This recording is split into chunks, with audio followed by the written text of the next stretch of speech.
susikoira karkuun. Tota tarinaa mä en mielelläni muista. No, etpä tietenkään, kun sä juutuit Juman kanssa ikkunaan. Siellä sä kärvittelit, kun selälleen pylähtänyt koppaskuoria. Sun nojatuoliahan siellä metsästettiin. Onneksi Helena sentään löysi meidät.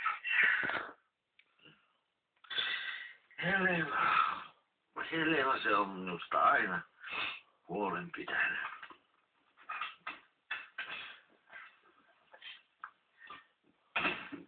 Mitäs täällä touhutaan? Tässä justiin Ismolle kerroi ihanaa vaimoinen Helenaa. Sillä lailla.